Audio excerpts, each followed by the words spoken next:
오늘의 말씀을 보도록 하겠습니다. 말씀은 시편 62편 5절의 말씀입니다. 우리 모두 함께 합독하도록 하겠습니다. 나의 영혼아 잠잠히 하나님만 바라라. 물은 나의 소망이 그로부터 나오는도다. 아멘. 오늘 말씀의 제목은 하나님의 관점으로 사는 삶입니다.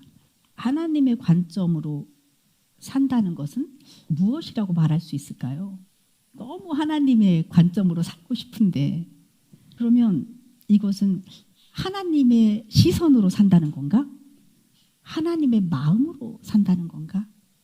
우리가 늘 들었고 아는 대로 성령 안에서 사는 지성소의 삶인가?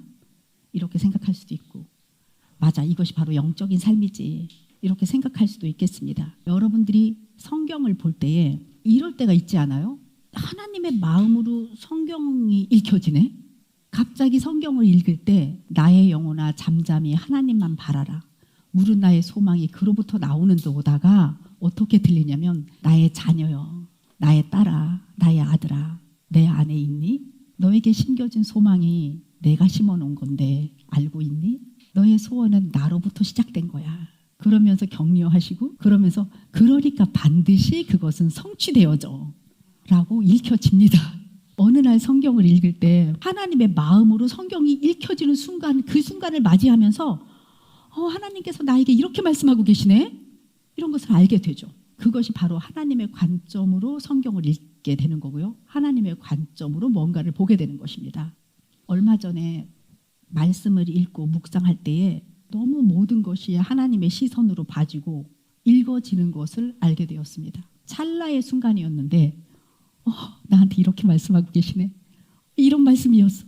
하나님이 내가 이렇게 말씀하시는 걸로 들리는 거예요. 신약을 읽든 어디를 읽든 누가 말하든 다 하나님이 내가 이렇게 말씀하시는 걸로 들리는 순간 너무 생생하게 나에게 말씀하시는 것으로 읽혀졌어요. 와, 너무 신비롭다. 완전하게 다는 알지는 못하지만 이렇게 일부라도 알게 된 것을 빨리 우리 교회 공동체에 알려드려야 되겠다. 우리 모두는 이 존재적 완성으로 매일매일 이 순간 만들어져 가고 있잖아요. 지금 여기 이 순간, 지금 여기 이 순간 나한테 올라오는 불안한 감정과 두려움을 버리고 나는 기쁨을 선택하거나 평안을 선택했을 때 그때마다 존재적 완성이 이루어지면서 하나님과 마음이 합한 자가 되잖아요. 근데 우리가 그걸 지금 알았잖아요. 그래서 그렇게 살고 있으시잖아요. 이런 순간에 하나님의 말씀도 하나님이 나에게 말씀하시는 거로 들리기 시작하면 얼마나 하나님과 맞춰가는 것이 하나님의 마음을 아는 것이 쉽겠습니까? 오늘 찬양 중에 베드로의 노래가 있었죠. 베드로가 물 위를 걸어가요. 예수님이 오라 하니까 걸어갑니다. 그때 베드로는 온통 시선이 예수님만 바라봤을 거예요. 바라봄과 동시에 이 베드로의 혼은 성령님과 하나됨, 예수 그리스도의 하나됨으로 예수 그리스도 눈 안으로 그 베드로가 들어간 거예요. 그래서 베드로는 예수의 눈 안에서 자기를 보는 거죠. 그러니까 완전히 영적으로 되어서 그 물 위를 걸어가기가 너무 쉬웠던 거예요. 근데 베드로가 그 시선을 놓쳤어요. 주변을 살피는 순간 바다에 있다고 내가 파도가 나를 덮친다고 하면서 쑥 빠져버렸죠. 우리의 시선은 주님과 맞춰졌을 때 주와 내가 하나 됐을 때 예수 그리스도의 관점, 성령님의 관점, 하나님의 관점으로 바뀌는 것입니다. 완전히 영적인 존재가 되는 거죠. 어제요 한 교회 목사님께서 연락을 주셨어요. 그 교회가 작년에 시작이 되었는데 10몇 명으로 시작이 되었어요. 그러다가 지금은 한 70명 정도가 되었어요. 그분이 이런 말씀을 하셨어요. 교회 식구들이 새롭게 여러분이 들어오셨대요. 다들 신앙생활도 너무 오래 하셨고 성경 연구하는 단체에서 성경 공부도 너무 많이 하셨고 그리고 학벌이 너무 좋대요. 그 여러분이 오신 그 모든 분들이 학벌이 너무 좋대요. 그래서 이런 분들을 위해서는 어떻게 공동체 안에서 팀을 나눠야 할지 어쩌면 좋아요. 제가 해드릴 수 있는 말과 서로의 나눔은 우리 공동체가 경험한 대로 알려드렸어요. 교회의 공동체의 그 팀이라고 할지 팸이라고 할 때는 사실 나이도 직업도 환경도 신앙의 연륜도 다 다른데 어떻게 나눠야 가장 효과적으로 이 이분들의 신앙을 잘 이렇게 이끌어 줄 수 있을까요? 라는 거거든요. 그런데 이 한 사람의 정체성을 하나님 자녀라는 사실에 기반을 두고 팸을 만들어 가면 그게 그렇게 고민이 안 되거든요. 여러분 보세요. 우리 팸은요. 초신자 청년부터 연륜 있는 목사님이 계시는 팸도 있어요. 근데 거기에 팸장님은 한 여성 집사님이세요. 또 어떤 팸은요. 초등학교부터 40대 청년까지 있는 팸도 있어요. 중학생부터. 그리고 또 어떤 팸은 모두가 다 기혼이시고 아이도 있으신데 팸장은 미혼이고 아이도 없어요. 어떤 구성으로 어떻게 해야 이것이 원활하게 흘러가는 팸이 되겠습니까? 딱 저희 교회에서 하는 것은 그냥 하나님 자녀라는 정체성에 기반을 두고 다 상관없이 학벌도 상관없어, 직업도 상관없어, 남녀도 상관없어, 신앙의 연륜도 상관없는 거예요. 왜냐하면 아무리 신앙 연륜이 있어도 자기가 변화되지 않는 신앙은 그냥 종교 생활을 하고 있기 때문에 영적인 나이는 어린 거예요. 그래서 나이도 사실은 상관이 없었어요. 저는 이렇게 말씀드렸어요. 만약에 이분들이 모여서 혼이 깨어있는 사람들의 대화를 시작해. 그러면 말씀의 거울에 각각 자신을 비추어 그 혼이 말씀을 선택하고 말씀을 선택했다고 하는 것은 성령님의 인도하심을 받는 것이요. 성령과 하나 되는 것이기 때문에 이 사람들이 그냥 삶이 사라지거든요. 그러면 그냥 변화가 일어나기 시작해요. 내가 변하지 않으면서 어떻게 내가 그리스도인이라고 할 것이며 내가 변하지 않는 삶을 살아가는 사람을 어떻게 크리스찬이라고 할 수 있겠습니까? 종교인이라고는 할 수 있습니다.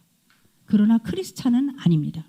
그래서 그 목사님께 하나님의 자녀라는 정체성 하나만 가지고 다 상관없고 그렇게 팸이 이루어져 있습니다. 사실 어떻게 생각하면 굉장히 기적 같은 일이기는 한데 우리는 그렇게 지어져 가고 있네요.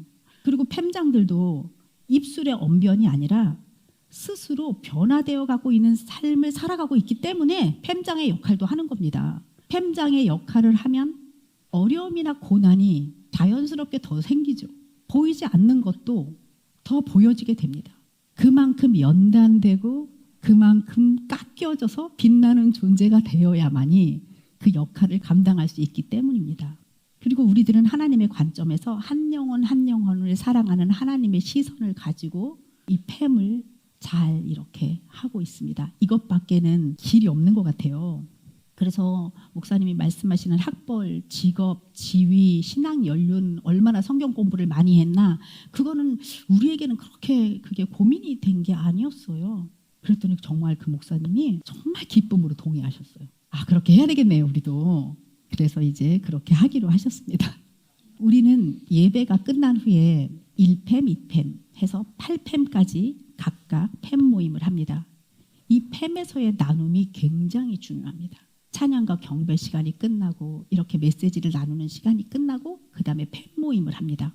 이 팸에서의 나눔은 선포되어진 말씀을 기본으로 하면 물론이고 그 말씀하면서 이렇게 풍부하게 막 이렇게 나눠줘야 돼요. 세포 분열하듯이 더 풍부하게 나눠줘야 돼요. 만약에 말씀 안에서 나누지 못하고 자기 사정을 계속 하소연으로 계속 말하잖아요. 그러면 육으로 난 것은 육이니 이렇게 되는 거예요. 우리는 영으로 난 것은 영이니로 가야 되는데 계속 하소연을 말하고 나면 그냥 육으로 난 것은 육이니가 됩니다. 팸에서의 나눔은 성령님 안에서 나누는 이야기로 막 이렇게 정점을 탁 찍어야 돼요. 모두가 하나님의 사랑 안에서 그 기름 부으심 안에서 하나님이 부어주시는 지혜와 총명함으로 열정의 정점을 찍어야 돼요. 여러분 말씀 안에서 자기 이야기를 막 하면 하소연을 하더라도 하나님 이야기를 하면서 자기 이야기를 섞어서 하면 자기 이야기를 마음껏 해도 되는 것처럼 그렇게 합리화시키는 일에 조심해야 됩니다. 내가 막 팸에서 하소연을 해. 그런데 하나님 이야기를 적당히 조금 섞어. 하나님이 하셨고 이러면 이게 하나님의 일을 말하는 건가? 아닙니다. 되게 조심하셔야 됩니다. 말씀 안에서 자기 이야기를 할 때 내가 말을 잘하고 있어. 이거는 이 자기의 하소연한 이야기 어떤 문제가 있잖아요. 하소연이라기보다는 솔직히 뭘 말을 해서 나눴어요. 이 나눔이 자연스럽게 말씀 안에서 풀어져야 되고요. 이렇게 풀려져야 돼요. 그래서 이 나눔이 마지막이 되면 어떤 마음이 들어야 되냐면 성령 안에서 하면 이렇게 시원해집니다.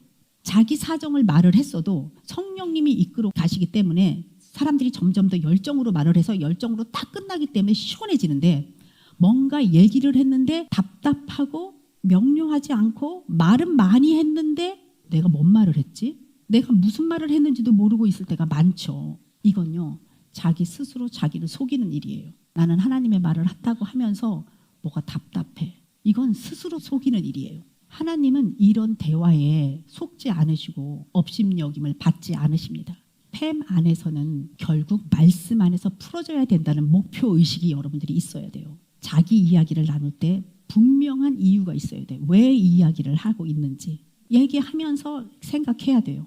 말씀 안에서 깨닫고 싶은 간절함이 있어야 돼요. 내가 지금 상황이 어떠하든지 간에, 내가 지금 힘들든지 간에 나는 말씀 안에서 성령님의 이끄심에 따라 순종하기를 원한다라는 목표의식이 있으셔야 돼요. 그래서 말씀 안에서 깨달음이 있어 말씀의 거울에서 자기를 발견한 기쁨을 너무 나누고 싶어서 자기 이야기를 꺼내놓는 것이 돼야 돼요. 분명히 말씀 안에서 해결받아야 돼요. 그리고 모두가, 패먼들도 그거를 불 붙여서 일으켜 세워야 돼요. 패먼들이 말을 했어요. 자기 사정을 얘기했어요. 그러면 모든 패먼들은 그 혼이 깨어서 영 안에서 그것을 바라보면서 이것을 이끌어서 확 올려서 예수 그리스도 안에서의 성령의 기름 부으심 안에서 정점을 딱 찍어야 돼요. 모두가 부흥회를 하고 있는 것처럼 그 말을 들어줘야 됩니다. 안 그러면 우리 교회에서 나누는 말이 그냥 몇 명 모여서 자기 사정을 얘기하는 거와 뭐가 다르겠습니까? 친목회가 아니지 않습니까? 우리는요, 팸에서 대화를 할 때에 이미 지성소 안에 있어야 되는 거죠. 성령님 안에 있어야 되는 거죠. 이때 대화를 나눌 때 성령 충만한 상태죠. 성령 충만한 상태가 혼미한 상태가 아니에요. 명료한 상태입니다. 내 혼이 어디에 있는지 정확하게 아는 상태거든요. 이게 지성소의 삶이에요. 영적인 삶이에요. 마음이 어떤 마음이냐? 지혜와 하나님의 말씀 안에서 평강함이 임해야 돼요. 평강을 선택하시고 말을 나누기 시작을 해야 돼요. 자기의 어떤 사정을 이야기할 때도 지성소에서 이야기를 시작하셔야 돼요. 평강 안에서 시작하셔야 돼요. 아멘. 팸에서 말씀을 나누실 때는 반짝반짝하는 눈과 할례 받은 귀와 성령님이 인도하시는 입술로 나누시기를 축복합니다. 한번 이렇게 해보실 수 있겠죠? 이제 단계가 올라왔고 모든 분들이 바뀌었습니다. 이제 여러분들 어린 아이 아닙니다. 그래서 오늘 이렇게 팸에서의 나눔이 얼마나 정갈한 만찬인지, 하나님이 차려놓으신 원수의 목전에서 상을 베푸시는 그 하나님의 상차림이 우리한테 온 거예요.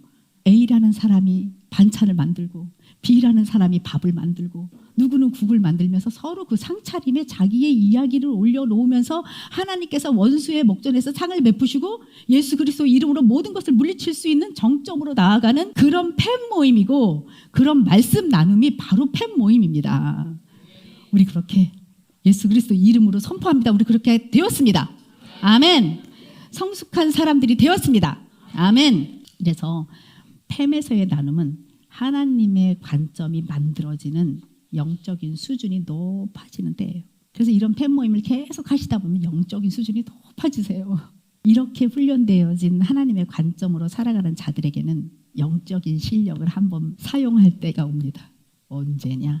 일상에서 예기치지 못한 파도가, 예기치지 못한 폭풍우가 몰아칠 때에 이 영적인 실력이 빛을 발하기 시작합니다. 내가 하나님 안에서 살아가고 있는데 예상치 못한 파도가 몰려와, 폭풍우가 몰려와, 어려운 일이 생겨.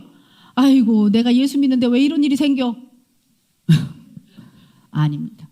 하나님 나라의 관점으로 사는 자들에게 예기치지 못한 어떤 어려움이 일어났을 때는 여러분들은 빛을 발하기 시작하는 거죠. 매 순간 존재의 완성을 아는 자들이기 때문에 우리는 이런저런 위기와 어려움이 와도 그 일이 그 사람을 무너뜨리는 일이 아니라 나를 빚으시는 하나님의 손길로 우리는 받아들이게 되죠. 우리 왕 같은 제사장입니다. 예수 그리스도로 말미암아 왕의 대로는 열렸고 왕이라면 당당해야죠. 어려운 일을 아이고 나 예수 믿는데 왜 이런 일이 생겨, 이렇게 반응하시겠습니까? 여러분들 무슨 기복신앙입니까? 비나이다 했습니까? 그 믿음 아니지 않습니까? 그러면 주님, 저에게 이런 일이 이러면서 기쁨으로 맞이해야 하는 거죠. 그래서 그 사람의 어려움은 내 안에 계신 성령님의 인도하심에 순종하는 일이 되고 먼저 그의 나라와 의를 구하는 자가 되고 그리하면 그 모든 것을 더하시리라 하는 그 기적의 삶을 우리는 살 수 있는 거죠. 하나님이 하시는 일을 목도할 수 있는 거죠. 그래서 로마서 8장 18절에 이렇게 말씀하시잖아요. 생각하건대 현재의 고난은 장차 우리에게 나타날 영광과 비교할 수 없도다. 하나님과 하나가 되는 우리들은 하나님의 영광의 찬송이 되고요. 거룩한 열매가 그 사람의 삶에서 맺혀지게 되는 겁니다. 여러분은 하나님을 좀 신뢰하셨으면 좋겠어요. 이렇게 우리가 하나님과 친밀한 가운데 살고 있고 내가 아버지를 주님, 하나님, 아버지 이렇게 부르고 살고 있다면 그런 상태에서 자신이 결정한 일이나 그 말과 행동에 좀 확신을 가지셨으면 좋겠어요. 혹시 삶의 과정 중에 아이고 내가 이거 잘못 선택한 거 아니야? 이 선택 잘한지 어쩐지 모르겠네. 이렇게 확신할 수 없는 생각이 들었다 할지라도 악을 선으로 바꾸시는, 상황을 바꾸어 버리시는 하나님을 신뢰하셨으면 좋겠어요. 내가 악을 잡았어. 잘못된 길을 취했어. 그럼 하나님이 바꾸시겠지. 아프겠지. 그 바꾸시는 동안 내가 잘못 뭔가를 잡았는데 하나도 안 아프게 그래서 살짝 이렇게 바꾸어지겠어요? 나는 벌써 잘못된 걸 심었는데, 심은 게 나타났는데 하나님이 분명히 그것을 악을 선으로 바꾸실 때에 내가 좀 어렵겠죠. 내가 심은 거를 거두느냐고. 그러나 하나님께서 우리를 어떻게 인도하시는지 우리는 잘 알기 때문에 성령을 구하고 성령을 찾고 성령을 두드리는 우리들에게는 하나님이 좋은 것으로 주시는 분이신 우리가 알기 때문에 우리는 하나님을 신뢰하며 나갈 수 있는 겁니다. 그러니까 절대로 내가 선택한 어떤 거에 대해서 불안해하지는 마세요. 그냥 하나님을 신뢰하세요. 내가 나의 모든 것, 영과 혼과 몸에 속한 모든 것을 지금 주님께 드렸잖아요. 여러분 그런 마음으로 살고 있잖아요. 우리가 먼저 그의 나라를 구했잖아요. 그의 의를 구했잖아요. 그러면 그 모든 것을 더하여 주시는 하나님께서는 반드시 책임져 주십니다. 하나님을 신뢰하시겠습니까? 아멘. 오늘 말씀 내 영혼아 잠잠히 하나님만 바라라. 물은 나의 소망이 그로부터 나오리라 하는 말씀을 여러분들이 받았습니다. 이 말씀을 받았을 때에 여러분들 어떤 생각이 드세요? 나의 영혼아 잠잠히 하나님만 바라라. 물은 나의 소망이 그로부터 나오는도다. 이거는 완전히 몸 얘기를 하고 있지 않아요. 영혼 얘기를 하고 계세요. 내 생각보다 내 감정보다 하나님의 말씀을 더 신뢰하면서 내 현실보다 하나님 나라를 더 실제로 붙드는 삶을 지금 말하고 계세요. 보이는 세계보다 보이지 않는 세계, 영의 세계를 실제로 아는 사람만이 이것을 받을 수 있는 말씀이에요. 여러분 영의 세계가 실제야 라고 생각하고 믿는 사람은 혼과 몸도 제대로 생각할 수 있어요. 그런데 아니지 몸이 진짜지 보이는 것이 진짜지 라고 생각하면 그런 사람은 혼과 영의 세계를 인정하고 영의 세계가 나의 것이라고 말하기 어렵습니다. 영의 세계가 실제야 라고 생각을 하시고 믿는다면 이 말씀이 저절로 내 안에 들어옵니다.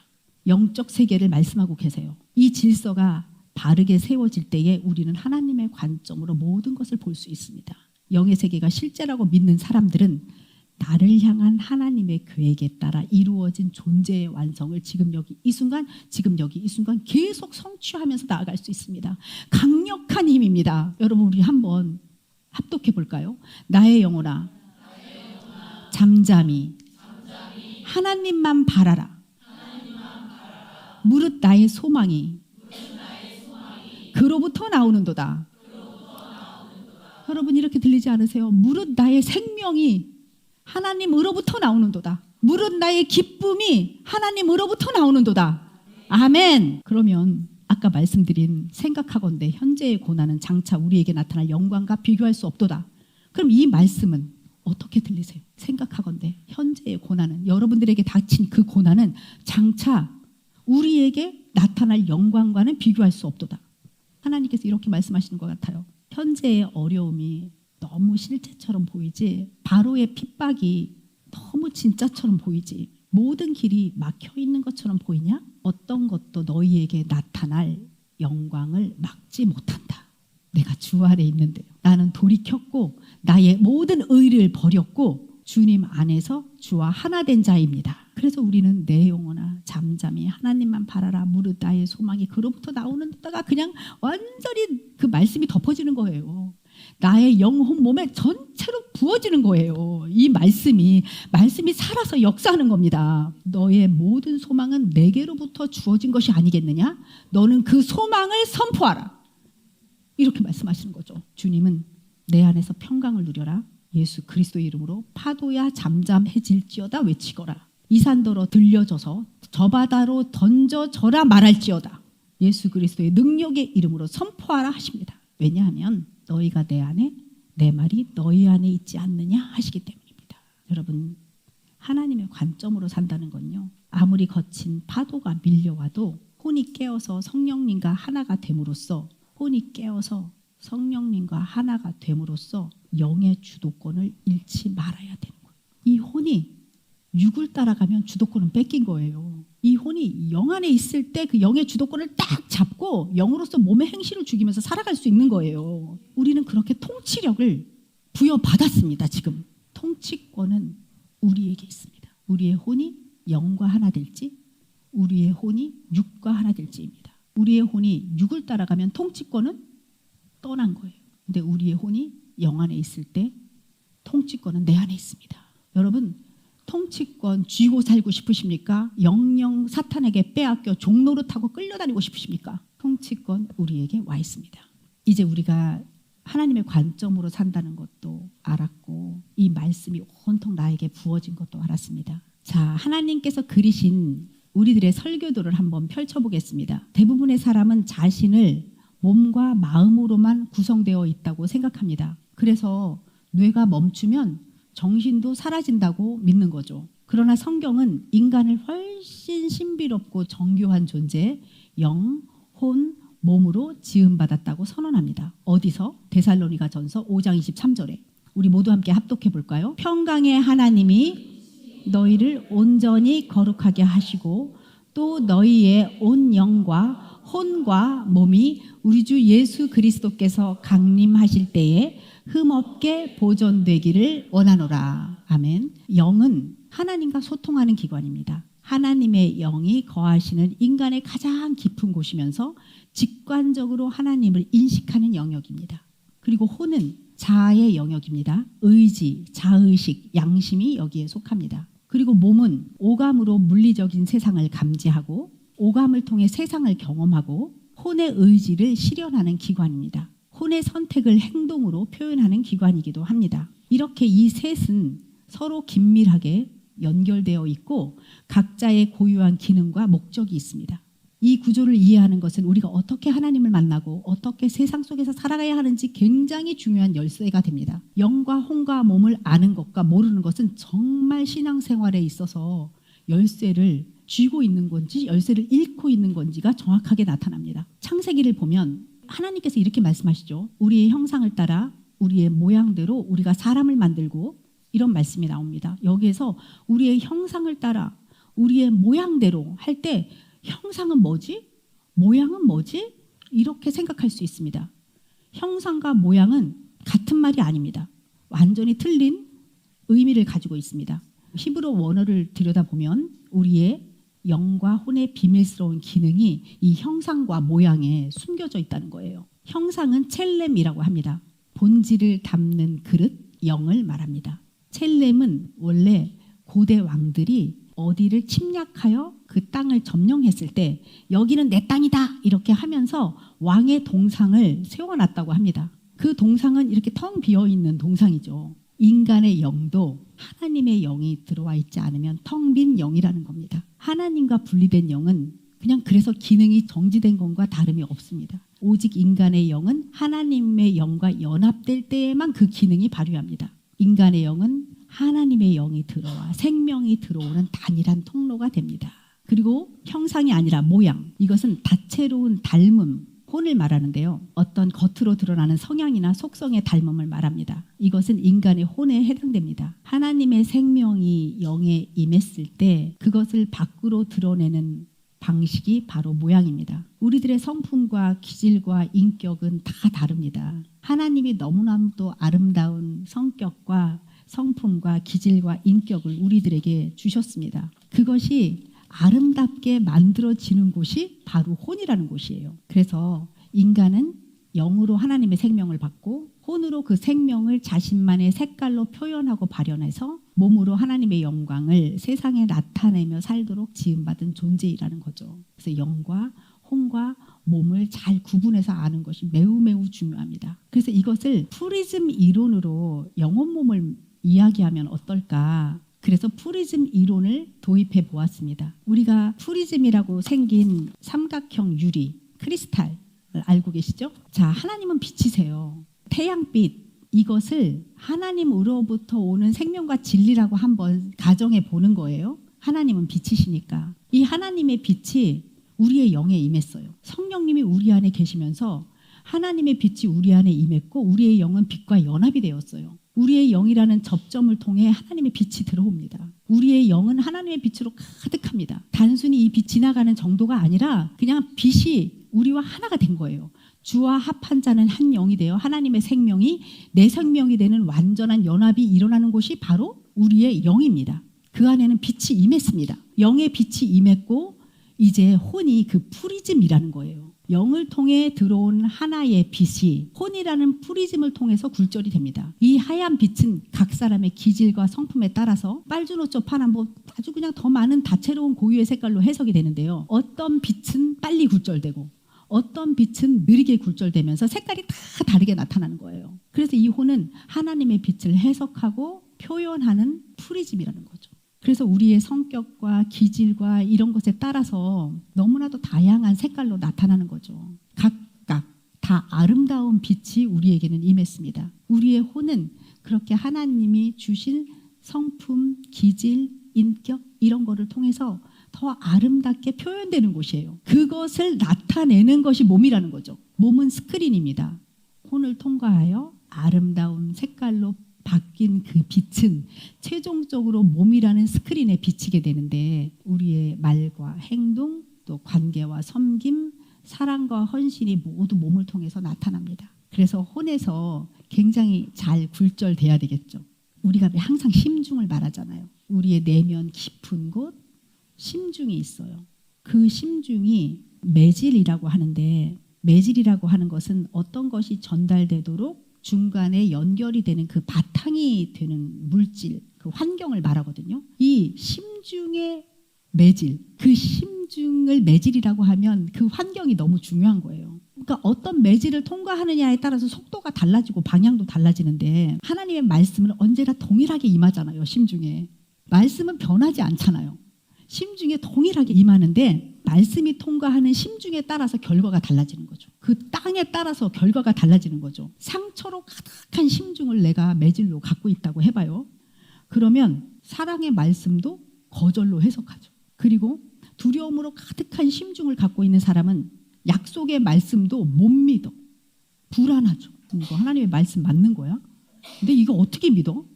이렇게 되는 거고요. 정죄감에 묶인 심중은 은혜의 말씀도 부담으로 돼. 나한테 이거 잘못했다고 말하시는 거야? 그러나 성령으로 새롭게 된 심중은 하나님의 사랑을 사랑으로 받아들이고 하나님의 평강의 말씀을 평강으로 받아들이고 은혜를 은혜로 그대로 받아들이게 됩니다. 그래서 우리의 심중이 그 매질이 말씀으로 채워지고 옥토가 되어 있을 때에 하나님의 빛이 우리에게 임했어. 그 말씀이 임했어. 그 굴절이 얼마나 아름답게 있는 그대로 되겠습니까? 하나님이 원하시는 대로 나타나지 않겠습니까? 이미 성령님이 우리 안에 오셨을 때에 우리의 심중은 변했습니다. 사실 심중이라는 그 보석함은 변해져 있습니다. 내용은 우리가 채워야 되는 겁니다. 말씀을 받아들이고 그동안 사탄의 통치로부터 받았던 불안한 감정이나 나의 경험이나 지식은 십자가에 못 박아 버리는 거죠. 그리고 그 심중에 그 포드러운 가죽 부대에 하나님의 말씀을 담는 겁니다. 그래서 심중이라는 매질이 완전히 아름다워져서 하나님의 말씀이 들어왔을 때 그 빛이 왜곡되지 않고 흘러갈 수 있도록 하는 거죠. 그리고 나서 인간의 정체성을 보겠습니다. 옛사람과 새사람 그리고 겉사람과 속사람이 있습니다. 이제부터 옛사람과 새사람이 뭐지? 그리고 속사람과 겉사람이 뭐지? 를 한번 살펴보도록 하겠습니다. 구원받은 이후에도 우리 안에는 여전히 미움이나 짜증이나 유혹 같은 죄의 마음이 올라옵니다. 이때 우리들은 이렇게 생각합니다. 내 안에 아직도 죄를 짓고 싶은 옛사람과 죄를 안 짓고 싶은 새사람이 싸우고 있나? 나는 두 자아를 가진 이중인격자인가?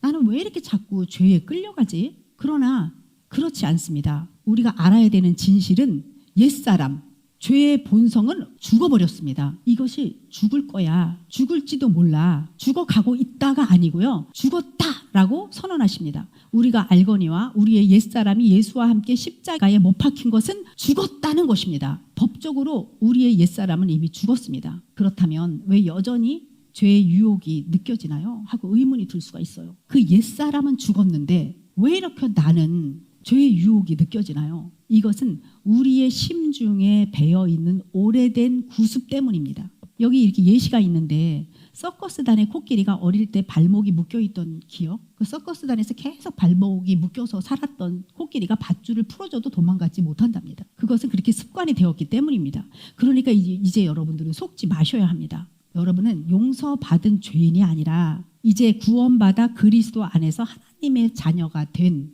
의인 되었습니다. 여러분의 신분은 완전히 의인으로 바뀐 겁니다. 그 의인으로서 살아가는 거죠. 하나님이 죄를 알지도 못하시는 이를 우리를 대신하여 죄로 삼으신 것은 우리로 하여금 그 안에서 하나님의 의가 되게 하려 하심이라. 이 말씀도 이렇게 들리는 거예요. 하나님이 말씀하신 내가 죄를 알지도 못한 나의 아들을 나의 사랑하는 자녀 너희를 위하여 죄물로 삼았다. 그 이유는 너희가 하나님의 의가 되게 하려 함이니라. 그러니까 너희들은 예수 그리스도 안에서 그의 죽으심과 부활로 의가 되었다라고 우리를 의인이라고 이미 선포하신 겁니다. 아멘. 그래서 이 세 사람, 의인된 세 사람, 옛사람 완전 죽어버리고 의인된 세 사람이 계속 죄의 유혹을 느끼고 있잖아요. 그 구습 때문에. 그런데 의인된 사람 안에 겉사람과 속사람이 있는 거예요. 우리는 새 사람은 되었어요. 옛사람은 죽었어요. 새 사람이 겉사람과 속사람이 있는 거예요. 아까 말씀드린 그 혼, 자유의지가 있는 그 혼이 누구와 손을 잡느냐에 달려 있습니다. 자, 겉사람은 혼과 몸이 하나가 되어서 그 혼이 몸을 따르기 때문에 입자 상태예요. 입자 하면 벌써 좀 딱딱할 것 같잖아요. 입자는 이미 보이잖아요. 그 보이는 입자 상태, 우리의 혼이 몸에 딱 들러붙어 있는 상태입니다.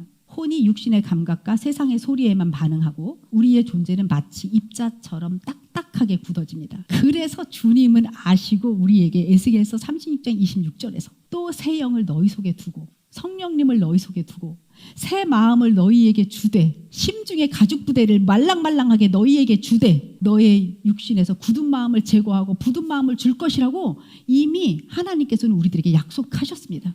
아멘. 우리가 입자로 살면 육신의 생명으로 살게 돼요. 내 힘으로 아둥바둥 살아야 돼라는 두려움과 한계에 갇히게 됩니다. 그래서 이것을 육신에 속한 자라고 합니다. 겉사람은 육신에 속한 자입니다. 입자로 보입니다. 그러나 속사람은 혼과 영이 하나가 되어서 그 혼이 주님의 영 안으로 들어가서 파동 상태가 됩니다. 바로 이 상태는 우리의 혼이 육신의 소욕에서 벗어나서 내 안에 계신 성령님 안에 거하는 상태입니다. 이 파동의 특징은 혼이 하나님의 영 안에서 하나님의 생명과 사랑을 누리는 건데요. 우리의 존재는 파동처럼 자유로워집니다. 육체의 한계를 뛰어넘어서 하나님의 무한한 능력과 연결된 상태예요. 이게 바로 낙타가 바늘길을 들어가는 상태거든요. 파동의 에너지가 되면 낙타가 그렇게 변하면 바늘길을 통과할 수 있는 거죠. 영적인 상태입니다. 이때 우리는 하나님의 생명으로 살게 되고 환경을 다스리고 날마다 새로워지면서 하나님의 사랑과 능력이 흘러나오는 통로가 되고 성경은 이것을 영에 속한 신령한 자라고 부릅니다. 그래서 고린도후서 4장 16절에서는 그러므로 우리가 낙심하지 아니하노니 우리의 겉사람은 낡아지나 우리의 속사람은 날로 새로워진다. 이것을 하나님의 관점에서 우리 한번 읽어볼까요? 이렇게 들리죠. 너희는 낙심할 이유가 없어. 너희의 겉사람은 당연히 낡아지는 거야. 너희의 속사람은 날로 새로워지는 거지. 영광에서 영광으로 이르는 거야. 너희들은 지성송의 삶을 사는 거다. 하나님은 이미 보셨어요. 하나님은 이미 우리가 낙심하지 않는 것도 보시고 우리의 겉사람이 낡아지고 우리의 속사람이 날로 새로워져서 예수님의 그 재림의 그날에 하나님과 하나 되어 예수의 신부가 되는 것을 이미 그리신 거예요. 영광에서 영광으로 그림을 그리시고 우리에게 이 말씀을 주시는 거예요. 하나님의 관점으로 읽어보면 다 되어진 것을 그냥 말씀하고 계시는 거예요. 우리는 말씀을 볼 때 이런 생각을 하죠. 되어질 건가 보다. 그렇게 되나 보다. 그게 아닌 거죠. 하나님의 관점은 이루어진 것을 우리에게 말씀해주고 계시는 거예요. 너무 당연한 것을 말해주고 계시는 거예요. 그러니까 싸우지 말고 너희는 위치를 옮겨라 이거예요. 이미 승리한 새 사람, 너가 예수 그리스도 안에서 승리한 새 사람이 되었는데 무엇을 가지고 싸울 거니? 겉사람으로 살 것인가? 속사람으로 살 것인가를 선택해라. 죄의 습관이 올라올 때 걔랑 싸우지 말고 버리고 하나님 안으로 들어가는 선택을 해라. 습관이 올라올 때 그냥 끊어내라. 걔하고 지지부리하게 끌려다니면서 싸우지 말아라. 얘를 그냥 단호하게 끊어. 그리고 주님의 영 안으로 들어가. 싸우면 어떻게 되냐면요, 나의 겉사람의 의지로 안 돼 하지 말아야지 이러면 죄의 생각이 더 강해지고 마음이 더 딱딱하고 굳어질 뿐이니까 그냥 싸우지 말고 그 자리에 나가지 말고, 싸우면 더 굳어지니까 싸우지 말고 당신의 혼의 위치를 이동시키십시오. 이렇게 말씀하시는 거예요. 그리스도 안으로 옮겨라. 나는 겉사람으로 안 살 거야. 한번 해보시겠어요? 나는 겉사람으로 안 살 거야. 나는 속사람이야. 내 혼아, 육체의 소욕에서 떠나서 그리스도 안으로 들어갈지어다. 아멘. 육신의 생각에서 영의 생각으로 이동하는 거예요. 그래서 속사람으로 살아가는, 계속 그 지속적인 속사람으로 사는 훈련을 하면 딱딱하게 굳어있던 죄의 습관들은 저절로 힘을 잃고 녹아내리기 시작하는 거죠. 마치 촛농이 불에서 녹아서 없어지는 것처럼, 연기가 바람에 날아가는 것처럼 그냥 없어지는 거죠. 이렇게 인간의 영혼 몸을 영원한 복음의 관점에서 보면 이렇게 감동이 있습니다. 이렇게 영혼 몸의 구조는 삼위일체 하나님의 사랑이 흐르는 방식을 그대로 닮아 있습니다. 삼위일체 하나님이 존재하시는 방식이 상호 내주입니다. 성부 하나님, 성자 하나님, 성령 하나님이 각각 삼위이시지만 일체이신, 서로 내주하시는 구조를 갖고 계십니다. 성부 하나님께서는 생명을 주시고 성자 하나님께서는 그 생명을 구체적인 모습으로 나타내시며 성령 하나님께서는 그 생명을 밖으로 실행하고 적용하게 하십니다. 인간도 이 거룩한 흐름을 따르도록 지음받은 거예요. 성부, 성자, 성령님이 하나됨 같이 영과 혼과 몸이 하나 되어서 이 혼이 영 안에 거하면서 영으로서 몸의 행실을 죽이는 그런 영, 혼, 몸의 구조를 우리는 가지고 있습니다. 이렇게 영혼 몸의 구조를 정확하게 알면 하나님의 생명과 사랑은 이렇게 관념에 머물지 않고요, 성령께서 우리의 몸을 성전 삼아서 거하시면서 우리의 손과 발을 통해 구체적인 사랑의 행동으로 나타날 수 있도록 우리를 인도하고 계십니다. 아멘. 예수 믿는 우리는 영적인 사람들입니다. 이 땅에 발을 딛고 살지만 우리는 지성소의 삶을 삽니다. 그래서 그리스도인이라고 하는 거예요. 예수와 하나 됐다고 하는 것입니다. 아멘. 자, 우리 모두 함께 기도하겠습니다.